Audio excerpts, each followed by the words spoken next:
So I've been doing this X Factor series, one player or coach that will make or break a team in the SEC for 2024 for like 2 weeks now. And for starters, thank you to all who have watched the videos, not just of your team, but of every team in the series. That way you get a good understanding of the SEC. But I'm going to be a little transparent for a moment.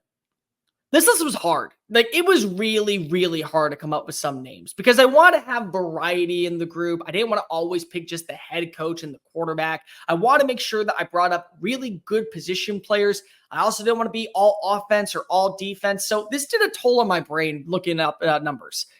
It didn't for Texas. Texas was the easiest one for me, and that's what we're talking about today. The Longhorns are coming off of their first Big 12 title since 2009. They enter the SEC with sky-high expectations to legit be a front runner for the conference title and a national title. They have a roster that can compete with anybody, but this all comes down to number 3 going into year 3. Quinn Ewers is the X factor for the Longhorns, and if he plays up to success, we will have to understand that Texas is back. So what's going on, SEC Unfiltered? It's Cole Thompson here. Make sure that you like the video, hit the ring notification down below because we're talking SEC football every single day. Download the podcast version of the show wherever you get your podcast listening systems. Make sure that also you're following us on the social channels, TikTok, Facebook, Instagram, Twitter, at Mr. Cole Thompson and at SEC Unfiltered. And make sure that you always keep up to date with SECUnfiltered.com. This episode is brought to you by RHOBACK. Use promo code SECU for 20% off all joggers, polos, hoodies, shorts, much, much more. Look good, feel good this upcoming fall on game days with RHOBACK. 20% off with SECU promo code. Quinn's the guy. That's it. And I mean, he is the guy because of number 1, Arch Manning is not starting this year. I don't care what anybody in Austin wants to believe. I don't care if there are sources on the 40 acres saying that game by game, it may be a competition. Quinn is the guy. He's earned the right to be the guy. Last season, he beat up on Oklahoma State in the Big 12 title game, set a Big 12 record to get the Longhorns into the college football playoff. He marched into Tuscaloosa and took down a Nick Saban-led roster and won by double digits. He was a throwaway from getting the Longhorns to a national championship in a big stage in Houston where fans would have flocked from Austin to see their team rally. He's the guy, but he's the guy. And that's the problem. He is the guy. Everything falls on the shoulders of Quinn. There is no more criticism that I can give. There is no more compliments I can give. What I can say is, this is your moment. Embrace it, or be ready to go ahead and take on the face. That's it. That's all you got at this point. The Longhorns lost a ton of talent to the NFL draft last year. A ton of talent. But they overnight just duplicated their success, went into the portal and said, hey, you want to come play for us? We're going to be in the SEC now. And everyone said, yep, okay, we're good. They have an offensive line that a few years ago would have been a turnstile against teams like Kentucky, South Carolina, and maybe you can even throw in a Florida roster, the one that we see right now. They now are legit top 4 in all of college football. They have a number 1 offensive tackle in Kelvin Banks, a bunch of young up-and-comers, and they have been programmed to fit the SEC by Kyle Flood.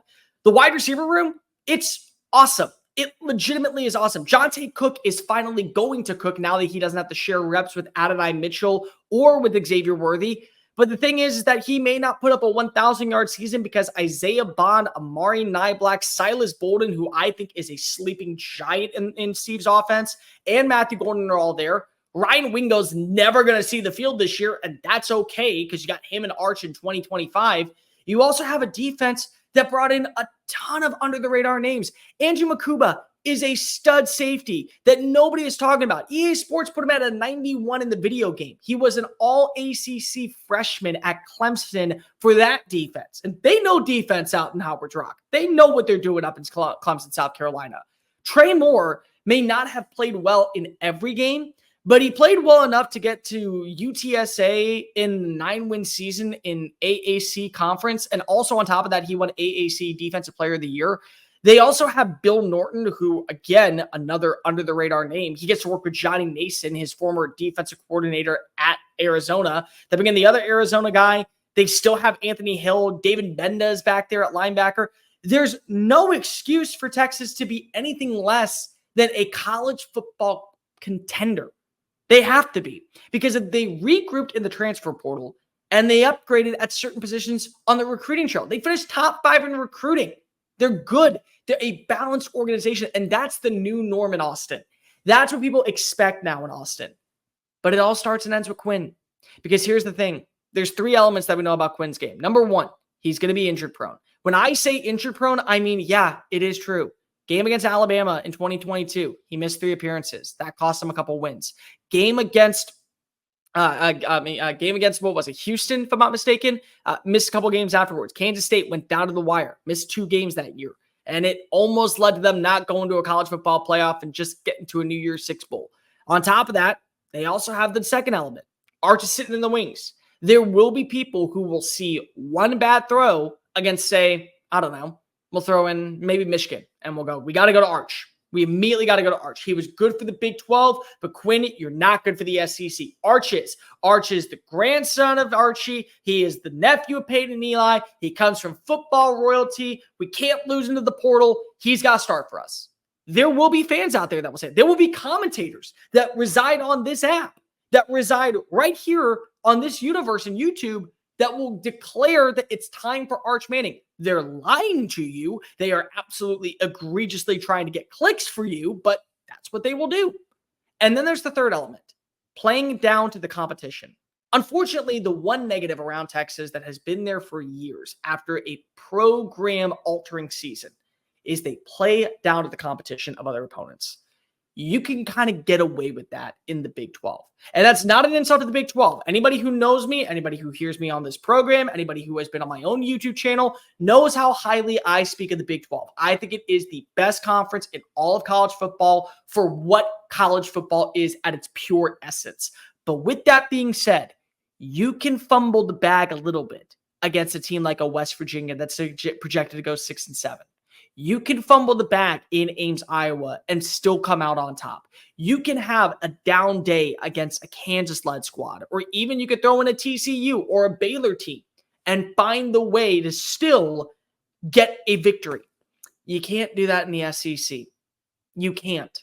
Every game, you have to play at least A- football. And I'm not going to go into the notion and say Texas and Oklahoma are not ready for the wake-up call. They're ready for the wake-up call. Texas is 100% ready for the wake-up call. Because if you want to know why, they haven't been recruiting like a Big 12 program. They've been recruiting like an SEC program the last 2 years, getting the offensive linemen that you would see go to Alabama's and Georgia's and LSU's, defensive linemen that would go to Tennessee's and Texas A&M's. They're going after those guys. So they're built and they understand what the essence is. It doesn't change the fact that if you have a bad day, then unfortunately, you're paddling upstream with styrofoam hats. That's it. That's all you got. And Quinn is the veteran. Yeah, you got a good run game with CJ Baxter and Jaden Blue. Yeah, you got some young up-and-coming wide receivers that all had success at their former schools. But you've been here for 3 years. Just like I think about with Carson, when I think about with Jackson Dart for Ole Miss. It's the exact same notion. You have to be the guy. You have to be the X factor. You have to be the one element that keeps the motion grooving forward. You are not allowed to have a bad game. A wide receiver can drop a pass. Okay. Well, then you just don't go to Isaiah Bond for the rest of the afternoon. You target Matthew Golden, Jonte Cook, Ryan Wingo, and just say, all right, we're good. But you having a bad throw week in, drive after drive after drive hinders your success. It puts pressure on the defense to have to step up with a ton of new faces that, even though are really good at their last school, still have to show it on the field this year. Quinn's the X factor. If he ends up balling out and living up to the expectations of what Steve Sarkisian imagined when he first touched down in Austin, then you're talking about a Texas team that not only is going to be a threat to go to Atlanta in year one, they're going to be a threat to go to Atlanta twice and play in a national championship and end up beating whoever they want on the opposing side. If you get the version of Quinn Ewers that ends up actually being what everyone envisioned him when he was coming out and initially committing from South Lake Carroll, you're talking about a guy that is going to garner first-round buzz in the NFL draft, a guy that is going to compete for All-American status, the Davey O'Brien Award, the Maxwell Award, and certainly the Heisman Trophy. If you're getting the version of Quinn that everyone envisioned when he was still wearing that long, luscious hair that was bleach blonde and then decides to, at the last second, not commit to the Longhorns and go to Ohio State for a year, you're talking about a season that will be forever mentioned in Longhorns football history for years to come.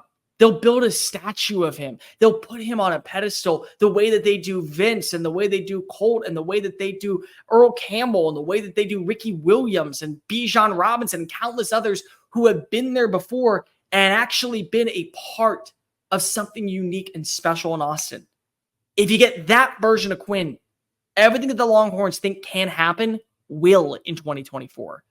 But if you get the version that ends up struggling at times, collapsing under pressure, not being able to make the right throw at the right moment, Texas is in trouble to at least finish 10-2, 9-3, 8-4.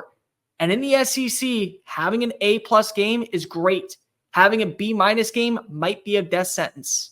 That's just the bottom line, people. Quinn Ewers is the X factor because he has to be. He's the veteran of Sark's offense. They got a guy breathing down his neck that comes from football royalty that some people would love to see start right away. And he also has an understanding and a great rapport of what Sark wants.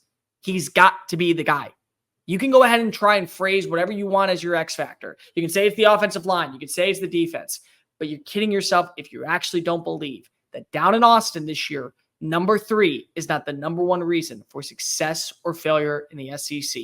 But let me know in the comment section down below, what would you pick as the X factor that isn't Quinn Ewers? Because it would be wrong, but still, let me know what you also want to know next on the channel. Like, review, subscribe. Make sure that you're following us on all the social media platforms, TikTok, Facebook, Instagram, Twitter, at SEC Unfiltered. You want to scream at me for having a good take or a bad take, at Mr. Cole Thompson, both on YouTube and on Twitter. Make sure that also you download the podcast version of the show. Leave a 5-star review because you love this type of content. Leave a 1-star review if you hate this type of content. You would be foolish and lying to yourself if you did. And to keep up with the number 1 source for all things SEC, visit SECunfiltered.com. I'm Cole Thompson. Until next time, folks. Later.